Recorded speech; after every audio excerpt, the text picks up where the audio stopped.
Selamat berjumpa lagi dengan saya Valentino Sembiring di mata kuliah Bisnis Intelligence.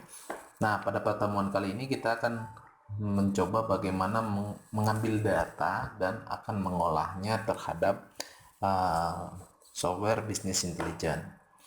Nah, di sini itu ada, kalau saya ambil contoh untuk satu BTC itu adalah 37.236 dolar per satu BTC. Ini cukup trending sekarang, jadi Bapak coba lihat datanya itu mulai dari tanggal 1 sampai tanggal 31. Terus kita apply. Nah, untuk pada time frame di sini tuh ada tiga pilihan, daily, weekly, sama monthly. Nah, untuk pertemuan kali ini Bapak akan coba mengambil itu berdasarkan daily. Daily itu mulai dari tanggal 1 sampai tanggal 31. Nah, di sini punya price, open, high, low, volume, dan chain. Perubahannya itu berapa persen per hari. Oke, ini kita download saja. Nah, setelah kita download, ini kita punya investing Bitcoin-nya itu telah terdownload. Dan kita akan coba buka Power BI-nya, terus kita coba getting data Excel. Kita tinggal cari namanya itu Bitcoin. Nah, kita sudah load. Nah, di sini itu ini adalah merupakan proses transformer.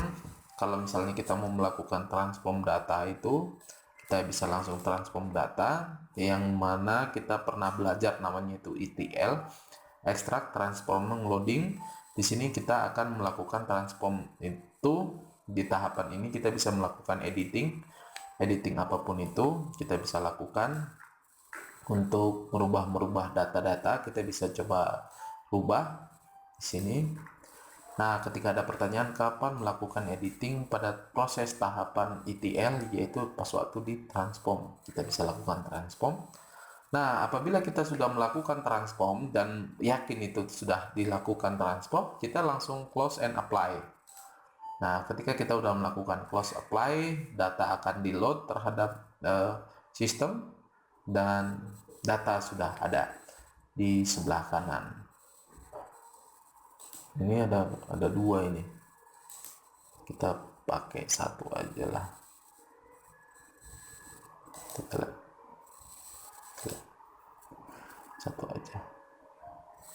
Kita pakai satu aja. Oke, data sudah terupload ke dalam sistem. Tinggal kita mau pilih menggunakan apa. Nah, kita coba menggunakan namanya data visualization pakai line dari perubahan terhadap tanggal. Nah, ini nih, di tanggal ini juga kita bisa melakukan. Nah, ini kita bisa download nih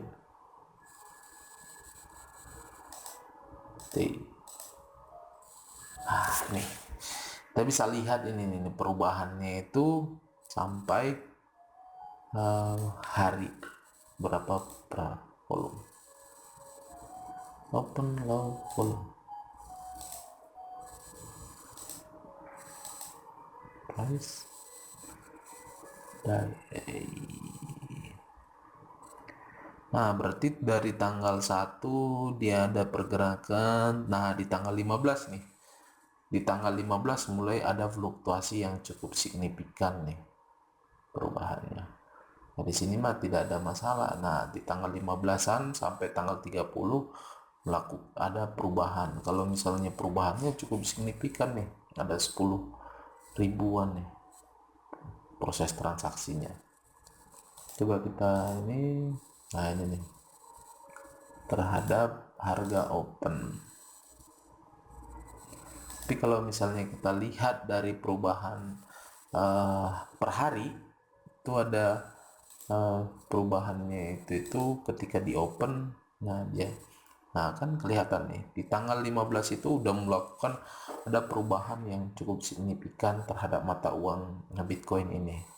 Ini kelihatan itu dari tanggal 1 sampai tanggal 15 itu naik turun, naik turun, naik turun, dan tanggal 15 ada perubahan yang cukup signifikan sampai 30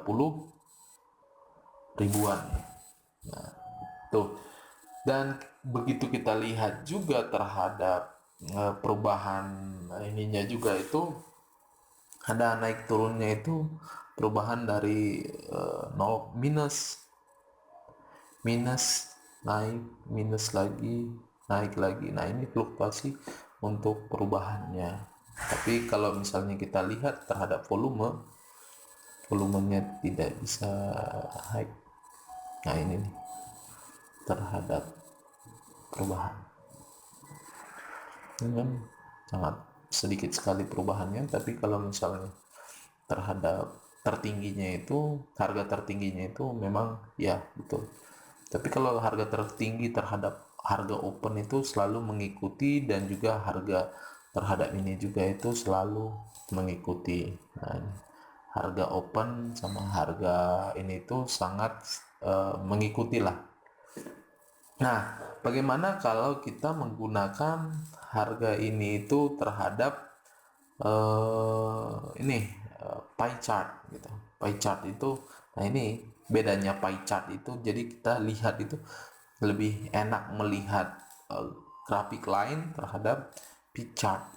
Pie chart ini jadi nggak tahu nih gimana, tapi kalau seperti ini juga sama aja gitu.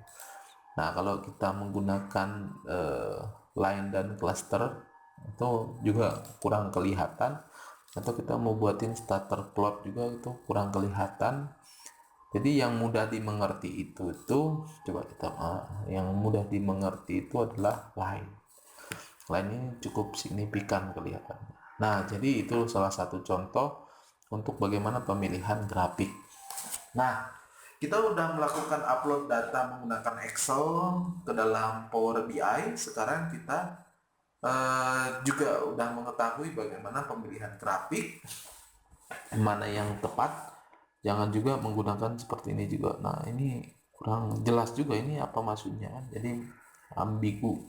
Nah, kalau saran Bapak untuk pergerakan atau pembanding harga-harga ini tuh kita bisa coba menggunakan namanya itu, coba ini juga kurang dimengerti, tapi yang lebih jelas itu ini antara harga tertinggi per hari, dan juga kalaupun kita mau lihat harga pergerakan fluktuasi perubahannya itu ya ini perubahan harga itu naik turun lagi, naik turun lagi. Tapi kalau kita melihat cek volume transaksi itu, volume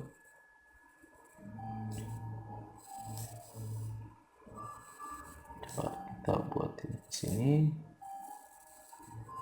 ada open touching open, volumenya itu kurang kelihatan karena dia berupa teks bukan berupa angka. Nah, seperti itu pemilihannya. Mungkin cukup sekian untuk penjelasan bagaimana penggunaan dari uploading data menggunakan Excel atau CSV. Proses selanjutnya nanti kita akan ngebahas bagaimana mengupload data menggunakan MySQL. Mungkin cukup sekian.